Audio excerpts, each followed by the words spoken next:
انہوں نے سہل بن حنیف کو غسل کرتے دیکھا۔ اچھا اس زمانے میں ہوتا تھا نا جیسے وہ باہر وہ پانی گرا ہوتا تھا یا وہاں پہاڑ ہیں جیسے بہت زیادہ اور ساتھ ساتھ پانی کہیں پہ ہے تو وہاں پہ کوئی جیسے غسل کر رہا ہے تو نہا رہا ہوتا ہے یا کچھ بھی ہے تو انہوں نے کپڑے پہنے ہوتے ہیں لیکن پانی گرا رہے ہوتے ہیں نا، تو غسل کرتے دیکھا۔ تو انہوں نے کہا کہ اللہ کی قسم میں نے اس قدر سفید اور ملائم جلد آج تک نہیں دیکھی ہے۔ اپنی طرح سے تعریف کر رہے تھے مطلب ان کو دیکھ کے۔ تو اچھا راوی بیان کرتے ہیں کہ اس بات پر سہل جو تھے نا وہ بے ہوش ہو گئے۔ جیسے انہوں نے یہ کہا نا تو سہل جو تھے وہ بے ہوش ہو کر گر گئے۔ انہیں رسول اللہ صلی اللہ علیہ وآلہ وسلم کے پاس لایا گیا۔ رسول اللہ صلی اللہ علیہ وآلہ وسلم سے عرض کیا رسول اللہ کہ اللہ کے ان کو سہل نے کہا، بیٹے تھے نا وہ لے کے آئے، تو ان کو کہا کہ اللہ کے رسول سہل بن حنیف جو ہیں اپنا سر نہیں اٹھا رہے، مطلب وہ بے ہوش ہو گئے تھے۔ تو رسول اللہ صلی اللہ علیہ وسلم نے فرمایا کہ کیا تم ان کے بارے میں کسی کے متعلق کوئی گمان کرتے ہو؟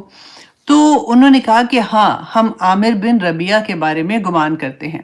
اچھا اب یہاں پہ راوی کیا بیان کرتے ہیں کہ رسول اللہ صلی اللہ علیہ وسلم نے عامر بن ربیعہ جو تھے ان کو بلایا، کیونکہ جو انہوں نے کہا تھا نا، اب مکہ تو دیکھو چھوٹی سی جگہ تھی، وہ گزر رہے تھے اپنے کسی دوستوں کے ساتھ ہی ہوں گے، جب انہوں نے یہ بات کہی تو ان کو پتہ چل گیا کہ جیسے ہوتا ہے نا کہ ہاں میں نے تو اس کی ابھی تعریف کی تھی اتنا، تو ابھی ان کے بارے میں ایک دم سے ساروں کو پتہ چل جاتا ہے کہ یہ تو بے ہوش ہو گئے ہیں یا گرے ہیں۔ تو اس سے بیٹے کو بھی پتہ چلا، تو انہوں نے اس وجہ سے کہا کہ ہاں ہم ان کے بارے میں گمان کرتے ہیں۔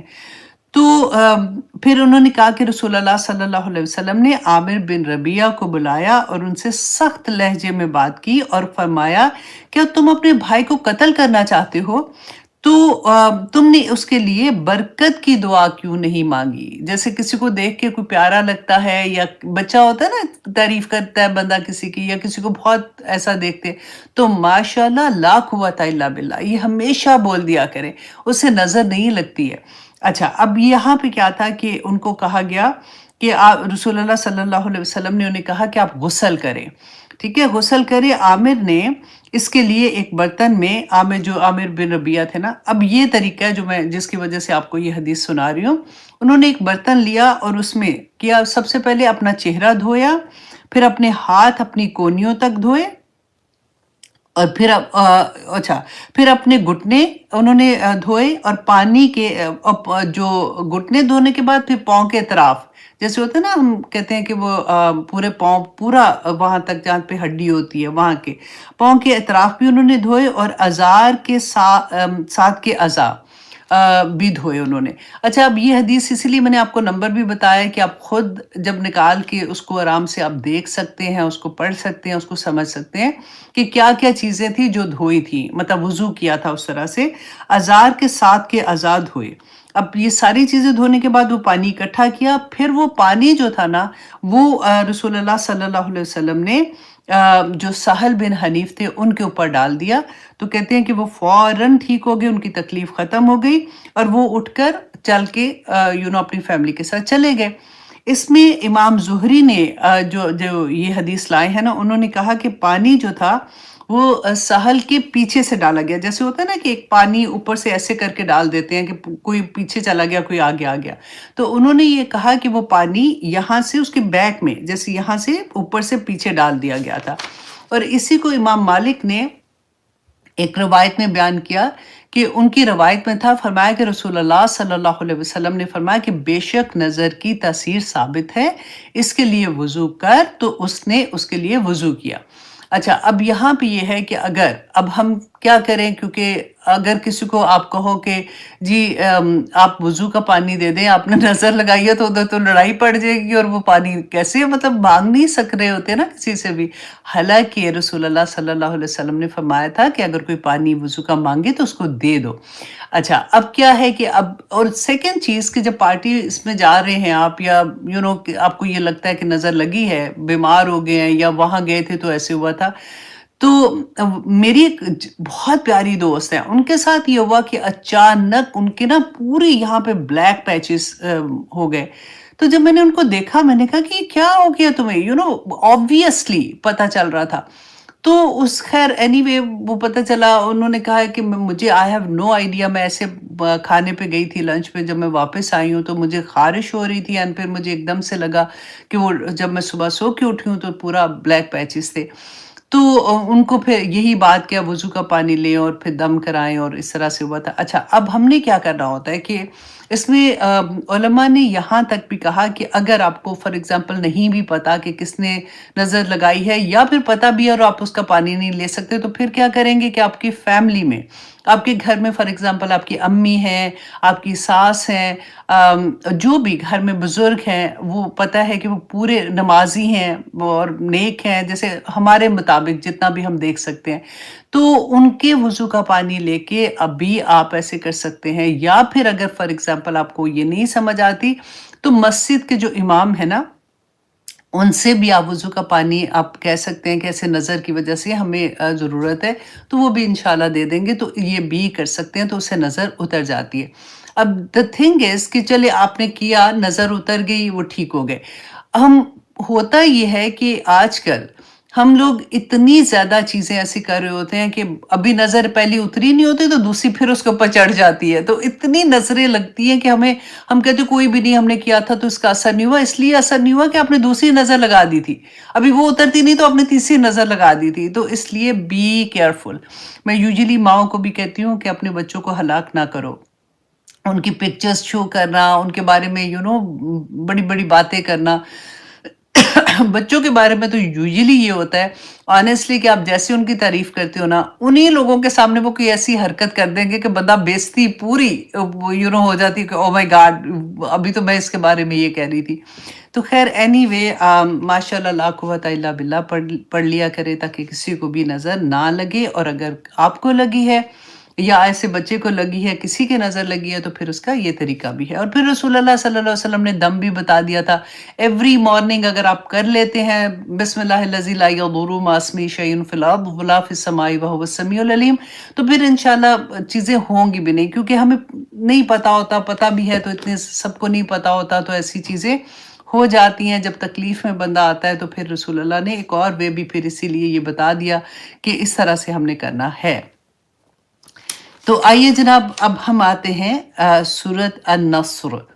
اچھا یہ سورہ جو ہے اس کو یہ مصحف میں 110 نمبر کی سورہ ہے، اور نزول کے اعتبار سے یہ 114 نمبر کی سورہ ہے. اس میں صرف 3 آیات ہیں اور اس کا ایک رکوع، چھوٹے چھوٹے رکوع ہیں 3 آیات کے.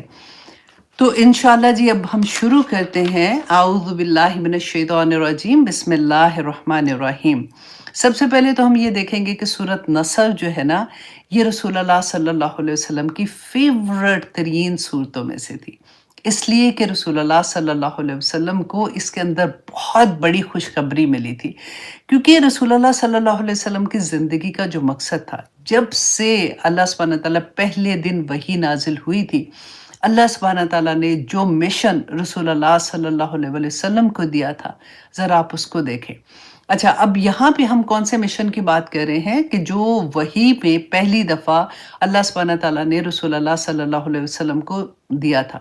اب میں ساتھ ساتھ آپ لوگ اپنا مشن بھی دیکھیے گا کہ اللہ سبحانہ تعالیٰ نے مجھے بھی تو کچھ کہا تھا. اللہ سبحانہ تعالیٰ نے ہم سے پہلے جو اہل کتاب تھے ان سے کیا چیز لے کے مجھے دی تھی، کیا چیز اللہ سبحانہ تعالیٰ نے مجھے کہا تھا کہ کنتم خیر امت اخرجت للناس تأمرون بالمعروف وتنہون عن المنکر. یہ میرا اور آپ کا ہر مسلمان کا مشن ہے نا. تو رسول اللہ صلی اللہ علیہ وسلم کا جو اپنا مشن تھا کہ اللہ کے دین کو قائم کرنا.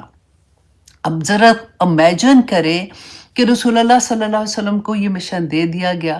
اب جب رسول اللہ نے لوگوں تک یہ پیغام پہنچایا تو اس وقت مدینہ کی کیا سچویشن تھی، یہ ہم سیرہ کی بات کرتے کرتے پورے کو جب بھی ہم تفسیر کر رہے ہوتے ہیں ہم نے بہت دفعہ پڑھا ہے. یہ آسان ٹاسک نہیں تھا. اس وقت جو مکہ کا دور تھا نا، 13 سال مکہ میں، کہ مسلمان اپنے آپ کو ڈکلیئر کرنا ایسے ہی تھا جیسے کسی کے اوپر آ بیل مجھے مار، جیسے نہیں کہتے کہ ایک دم سے فیملی کی طرف سے، دوستوں کی طرف سے، جو قبیلہ تھا اس کی طرف سے ایک ہمیلیشن جیسے ہوتی ہے ویسے ہونی شروع ہو جاتی تھی. ظلم و ستم کے دروازے کھل جاتے تھے. اس کے باوجود دیکھیں رسول اللہ صلی اللہ علیہ وسلم دن رات جو محنت کر رہے تھے، اللہ سبحانہ تعالیٰ کو پتا تھا، اللہ سبحانہ تعالیٰ جانتے تھے کہ رسول اللہ کے دل میں کتنی تڑپ ہے. اسی لیے ہم سورہ کہف میں بھی پڑھتے ہیں نا کہ فَلَعَلَّكَ بَاخِعٌ نَفْسَكَ عَلَىٰ آثَارِهِمْ إِن لَّمْ يُؤْمِنُوا بِهَٰذَا الْحَدِيثِ آسَفًا، کہ نبی اپنے آپ کو کیا ہلاک کر لیں گے؟ چھوڑ دے، ہدایت دینا میرا کام ہے، آپ لوگوں کو پیغام دیتے رہیں.